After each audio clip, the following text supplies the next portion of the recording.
एक एब्स्टिन फाइल है कि बीमारी में तो इस तरह के कदे अड़ंगे देखे नहीं कि जो लोक दल है ये तो वही बात करता है, वही भाषा बोलता है जो बीजेपी कहती है। अरे ये मैं नहीं कहता, क्योंकि गोपाल कांडा जी ने कहा था कि भाई तुम जीत गए रानिया में, मेरे पे तो दिल्ली से आदरणीय मनोहर लाल जी का टेलीफोन आया था, तारी मदद कर दी, हम तो तारी मदद कर। इन परिवारों से तो राम बचाए, मैं इनके किसी की कोई चर्चा नहीं करूं। विधायक देवेंद्र हंस सहित 4 लोगों के खिलाफ मुकदमा दर्ज किया गया है। तो ऐसे में जो विधायक ने उन्हें एक झुंझुना पकड़ाया था, कुछ उन्हें इस तरह की बात बोली थी, इस पे एक मुकदमा दर्ज हुआ है। तो इसको लेकर आप क्या कहेंगे?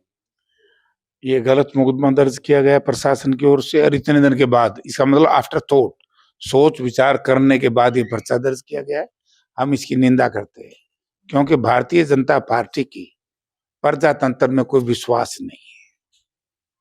मुकदमा तो उन लोगों पर दर्ज करो, आज पूरा देश प्रदेश में कानून व्यवस्था की स्थिति चौपट हो चुकी है। भ्रष्टाचार चरम सीमा पर है, बेरोजगारी चरम सीमा पर है, विकास नाम की कोई चीज नहीं। दूसरे प्रदेशों के नौजवान बच्चे यहाँ आकर के भर्ती हो रहे हैं, और हमारे जो नौजवान बच्चे हैं वो विवश होकर के डोंकी के माध्यम से विदेश जाने में मजबूर कर दिए इस भाजपा की सरकार ने। और जब हमारा कोई नेता आवाज उठाता है तो उन पर पानी की बचाव की जाती है।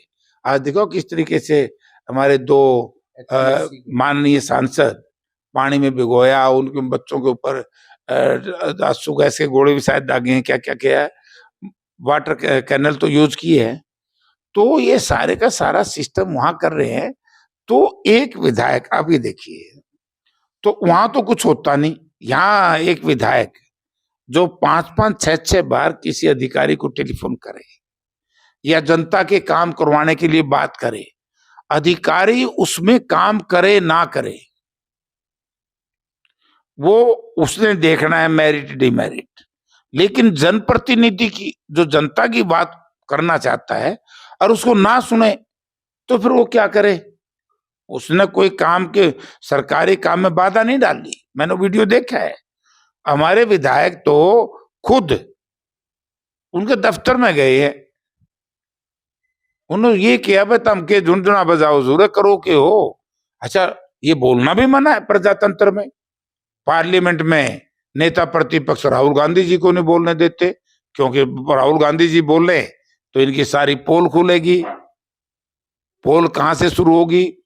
पोल शुरू होगी डोकलाम के, जो डोकलाम की घाटी में चाइना की फौज आई थी। हमारी फौज कितना असहज महसूस करने लगी थी, 3-3 घंटे सरकार का कोई आदेश ना आए, तो इसलिए नहीं बोलने दिया। दूसरा, आप लोग देख ही रहे हैं, एक एब्स्टिन फाइल है कि बीमारी में तो इस तरह के कदे अड़ंगे देखे नहीं।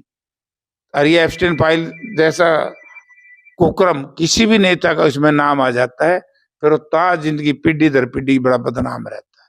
तो उस राहुल जी को क्यों नहीं बोलने दे रहे?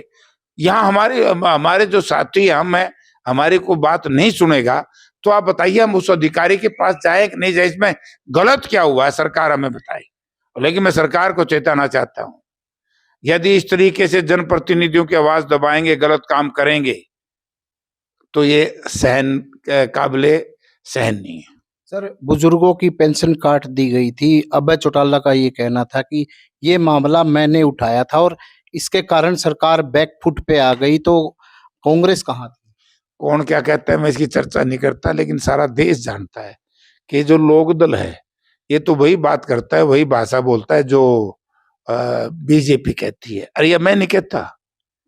जब तक ये लोक दल 2 आदमियों की कंट्राडिक्शन नहीं करवाए तब तक लोगों को तो ये रहेगा, क्योंकि गोपाल कांडा जी ने कहा था कि भाई तुम जीत गए रानिया में, मेरे पे तो दिल्ली से आदरणीय मनोहर लाल जी का टेलीफोन आया था, तारी मदद कर दी, हम तो तारी मदद करा। ऐसे ही मुनीश ग्रोवर जी ने कहा था कि भाई हम तो इसलिए खड़े कर दिया ये कांग्रेस के उम्मीदवार राण खातर। तो जब सारा देश ही रुक के मारा है कि भाई उनके लिए काम कर रहे हैं, तो ये लड़ेंगे क्या? ये तो क्या काम करे? काम करती है कांग्रेस पार्टी। विधायक बहुमत को, मतलब बड़ा दल कांग्रेस पार्टी का, कांग्रेस पार्टी की लड़ाई लड़ रही है। हम ये कह रहे हैं कि भाई आपने ये एपीएल बीपीएल क्यों बनाया? कांग्रेस पार्टी के राज में 2004 से पहले, ये 2000 में अटल बिहारी वाजपेयी जी की सरकार बनी थी। उस वक्त लोकदल भी उनका हिस्सेदार था, लोकदल ने और बीजेपी ने मिलकर। तो वाजपेयी साहब, स्वर्गीय वाजपेयी साहब जब प्रधानमंत्री थे, एपीएल बीएपीएल कानून ये लेकर के आए थे। 2000 से पहले एक ही तरह का राशन कार्ड था, ना कोई एपीएल था ना बीपीएल था। उसके बाद जब दो कैटेगरी समाज में बनाए, कैटेगरी को बांटने का काम किया, तो जो एपीएल के लोग हैं उनके राशन कार्ड अलग बनने लगे, बीपीएल के राशन कार्ड उसमें भी 3 प्रकार के कर दिए। तो हम उस वक्त से लड़ रहे हैं, भाई तुम ये गलत काम तुमने किया है, जनता से माफी मांगो और ये एपीएल बीपीएल बंद कराओ। तो इसी तरीके से अब ये हरियाणा में क्या क्या बोलो ना, फैमिली आईडी, एक प्रॉपर्टी आईडी, जनता को बहका रहे हैं, विशेष तौर से किसान और मजदूर को। आप ये देखिए फैमिली आईडी में क्या है, प्रॉपर्टी आईडी में क्या है। मैं लैंडलेस हूं, मैंने किसी जब किसान की जमीन ठेके पे ले ली और मैंने मंडी में बाजार में बेची, तो बिल जो पर्चा कटेगा जे फार्म, वो मेरे नाम से कट गया। उसी वक्त लिख देते हैं कि 8 लाख की गेहूं उसके बिकी, जो मेरी पेंशन हो तो कट जाएगी। कांग्रेस पार्टी लड़ाई लड़ रही है कि जिस तरह की व्यवस्था कांग्रेस के राज में थी, ना एपीएल ना बीपीएल, ये समान पेंशन जैसे एमपी एमएलए को अधिकारी कर्मचारी को मिलती है, ऐसे ही हमारे बुजुर्गों को मिलनी चाहिए। लोक दल ये को 200 रुपये महारत बढ़ाए दिए, इसलिए हम 20 तारीख को जश्न मनाओगे। अरे भले आदमी, 200 रुपये तो पहले बढ़ रहे थे, ये तो नवंबर से एरियर देवेंगे, या तो इन्हें बेचारा में ज्ञान नहीं है, ये मेरे समझ में नहीं आई इनकी बात, लेकिन बात वही है। सर, अभी रामकुमार गौतम ने अभय चौटाला को लेकर किसी बात को लेकर टिप्पणी की गई थी और अभय चौटाला द्वारा साफ तौर से ये कहा गया था कि रामकुमार गौतम का गला पकड़ के मैं पूछ लूंगा।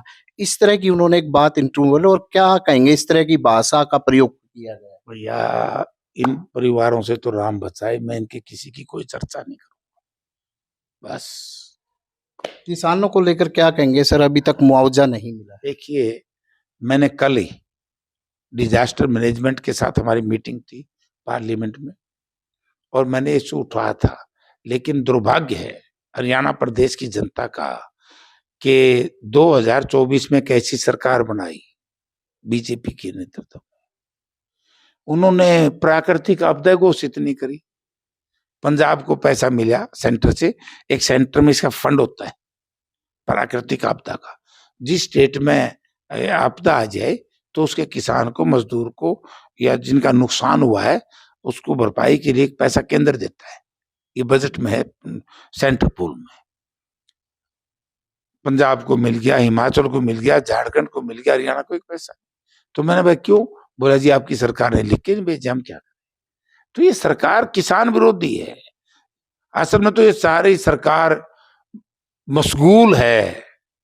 हमारे मुख्यमंत्री ने तो कमाल ही नहीं कर दिया, बोला मेरा तो घर है पंजाब। जब हमारा हरियाणा का मुख्यमंत्री पंजाब में रहेगा, पंजाब के अधिकारों की बात करेगा, भाई हमारी सरकार आई तो पंजाब में हम ये करेंगे, तो हरियाणा का किसान उससे क्या चाहता है? मुझे नहीं जचता कि हरियाणा के किसान का, ये मजदूर का, हरियाणा की जनता का ये चीफ मिनिस्टर भला कर देगा। ये बड़ा बेईमान नहीं है? और हमारा तो वैसे भी अगर कोई मुख्यमंत्री पंजाब की वकालत करता है, पंजाब बीजेपी की सबसे बड़ा दुश्मन है। हमारा एसवाईएल का पानी इन्होंने रोका हुआ है, कितने साल से हमारे खेत सूखे पड़े हैं। तो इस करके इनकी नहीं चर्चा की जाए, क्योंकि हरियाणा की सरकार मिजरेबली बुरी तरीके से फेल सरकार है। सर, ये अंतिम सवाल कि आपके हलके में कई गांव ऐसे हैं जिन्हें दूषित पानी मिल रहा है, साफ पानी नहीं मिल रहा है, आंदोलन भी हो रहे हैं नलवा और आसपास, तो क्या कहेंगे इसको? ठीक है, नलवा में हमारे पार्टी के उम्मीदवार है अनिल मान, वो कर रहे हैं, बड़ी अच्छी लड़ाई लड़ रहे हैं। वहां आम आदमी की लड़ाई, देहात की लड़ाई, गरीब की लड़ाई, किसान की लड़ाई लड़ रहे हैं, और उनको इसमें सफलता भी मिलेगी, क्योंकि सरकार के सामने हर चीज गांव-गांव जाकर के वो दिखा रहे हैं। आप भी अच्छा है, अधिकारियों से बात करेंगे? मैं बात भी करेंगे, कभी न कभी हम बड़ा कार्यक्रम भी इसमें नड़वाल के में सब साथी मिलकर करेंगे, ऐसा और करना भी चाहिए। तो ये थे सांसद जयप्रकाश, इनका साफ तौर से कहना था कि लोग फैमिली आईडी और किसान आम लोग इसके कारण परेशान हैं, उनको काफ़ी इस सरकार में दिक्कत हो रही है। प्रवीण कुमार, हिसार।